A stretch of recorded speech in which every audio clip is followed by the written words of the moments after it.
Welcome back. This is Nick of the Ravens Loft, and I thought we would just take a moment to kind of look back, commentate on Marvel's Phase 4, um, and kind of see where we're at now, and just kind of go what has happened, what went wrong, what was good, and just kind of discuss it from here on. If you got any thoughts, what your thoughts are on Phase 4, was it good? Was it bad?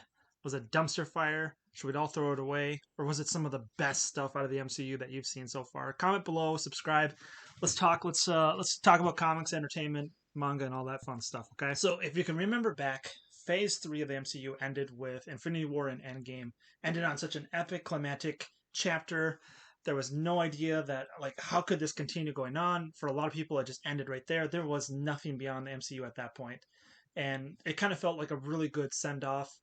um, hey, we've seen everything. We've had these really great character moments. We got to see some really awesome superheroes doing superhero stuff. Things ended there.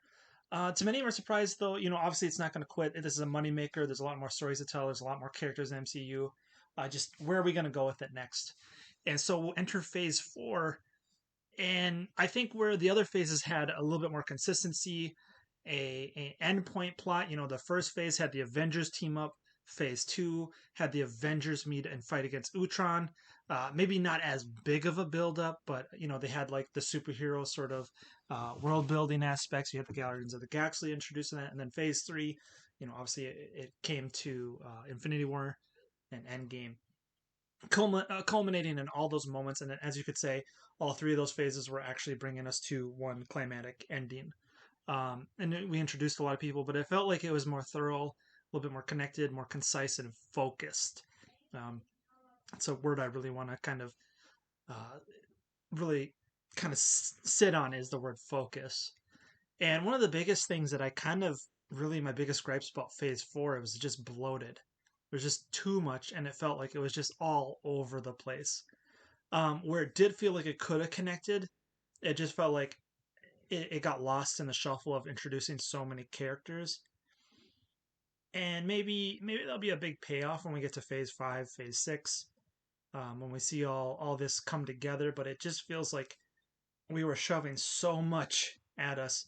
It was really hard to care, stay a part of the ride. I know for me personally, because I am working so much, I am creating. I don't have as much time to sit and watch a movie or a show. So at one point, I kind of just couldn't keep up with all the stuff that was coming out. Because not only did you have the movies that were coming out, you also had the Disney Plus shows that were coming out. So let's take a little brief step backwards here. The Phase 4 started with Black Widow, which started during the whole entire pandemic. And that got completely thrown around, shuffled. Wasn't theaters, wasn't coming in theaters, went straight to Disney Plus. There was a whole entire debacle about that. Um, how are people viewing it? Then you had the WandaVision show, Winter Soldier and Falcon, and Loki. I like all those shows to varying degrees. I really enjoyed WandaVision because of the emotional impact, the idea of loss, and then the military involvement. I didn't really care for Winter Soldier and Falcon as much. If I remember right, reading reports, they had to change stuff because of the pandemic that was going on, so it really caused some issues in their work, and they had to go back and take out certain parts, rewrite certain things because it was too close to home with what part of the story that written there. So you could kind of feel like there's some shallowness to the story that was probably originally was going to be there. But when it comes to Loki, I actually really did enjoy that. I felt like the introduction of the villain Kang was really fun. The build up to it was really cool. That first episode really dived deep into this isn't the same Loki. Really great character moments. And then the build up, there were some weak moments, but otherwise it was really kind of fun to watch as the mystery unraveled, and just to me it had a lot of cool moments. And then you came into the what if part where you're now exploring the multiverse, which was, wow, that's kind of still hard to believe that we're doing a multiverse in the MCU. I'm still not sure if it's a good way to go. I'm kind of still on the fence about it. Is this cool? Is this something that I want to see? Um, Obviously, if we didn't go that right, we wouldn't have had things happening with Spider-Man, and that, I think, out of all of these, is my favorite movie. I have a real soft spot for Sam Raimi's films. So Tobey Maguire, seeing him back in the Spider-Man suit, that was Yeah, that was a moment that had me almost in tears in the theater. And I know we could talk about nostalgia and how this phase is really kind of using nostalgia in a way to bait people back in. But um, for me, if all of this came down to just Spider-Man being one of the best movies out of that, you can disagree. But for me, that was really just kind of brought me back to some really great moments in my teenage years, my childhood, and it kind of just felt like you're around some old friends again. So for me, that was a really big moment. I enjoyed Hawkeye because we were watching it during Christmas time. It was one of the few times where I got to rest. I don't think it was the greatest, and I don't think it had the best. It definitely stumbled in a lot of areas. And then I never got to see Eternals or Shang-Chi. That's still on my list. Again, we got thrown so many things that it was almost like once a month you had something new coming in. Compared to years past where you had two Marvel things, but now Marvel really wants to be dominating. They want to be in the forefront. They want to be front and center. They want to be the focus. There wasn't a moment in this last year alone that we weren't talking about Marvel, one of its properties. It was in the news constantly. I mean, as of this week, as this video is recording, Black Panther is coming to theaters, which will be the end of Phase 4. And whether that ends up being a really good send off to this phase, puts a nice little bow on it, and then kind of walks us into whatever Phase 5 is going to be. I'm not really convinced that this was um, a really good phase. And it's funny too because now we're watching these and judging them by phases, not by the individual movie. But I guess because the overall mechanism of the story is being told on this large narrative palette.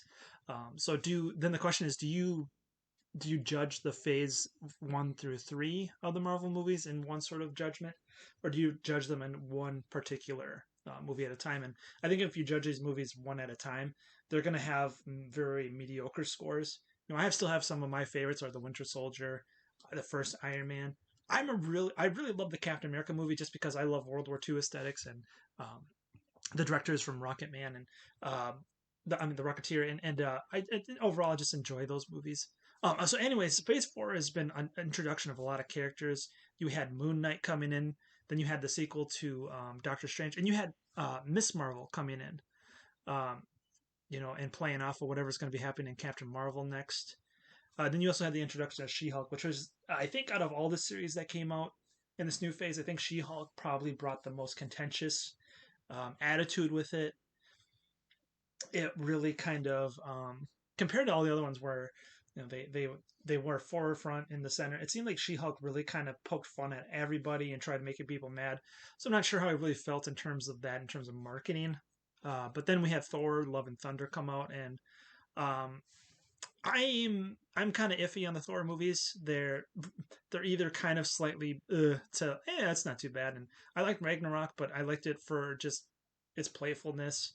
I didn't expect much out of it, so I came in with low expectations, and then I was like, this isn't too bad. But I haven't seen Thor: Love and Thunder. I'm just not particularly that anticipating or excited about it. I still want to see Doctor Strange. It looks cool, just like Shang-Chi. Those are on my to-do list, or my watch list. But we'll see where we go from there. But overall, just from what I am observing, and maybe I shouldn't be giving an observation, having only seen like maybe a half of these movies. I still haven't seen Eternals, and I'm just not. I think that's the biggest thing right here is I'm just not really that excited to see half of these films. Like now that they've come and gone, I don't feel like this. Like, oh man, it's like I gotta build up to Endgame. What are we building up to? I think Marvel has really created this. You gotta be in the know. You gotta keep up because this is building towards something. But I know with the next few phases, we've got Secret Wars. I'm really looking forward to Samuel L. Jackson returning with as Nick Fury for the Secret Invasion. That really I love spy thrillers. I love that sort of stuff. I'm a huge Metal Gear Solid fan and Call of Duty and that sort of stuff. Really, I love the stories and that sort of stuff in it. I know Call of Duty story. You wouldn't expect that, but this is the sort of thing that I'm really looking forward to that. So I'm not at all that excited about these, but maybe as the stories progress into the other phases, maybe I'll look back and be like, oh, I really gotta check out Shang-Chi because what they did with the character here. I really gotta go back and see what happened here.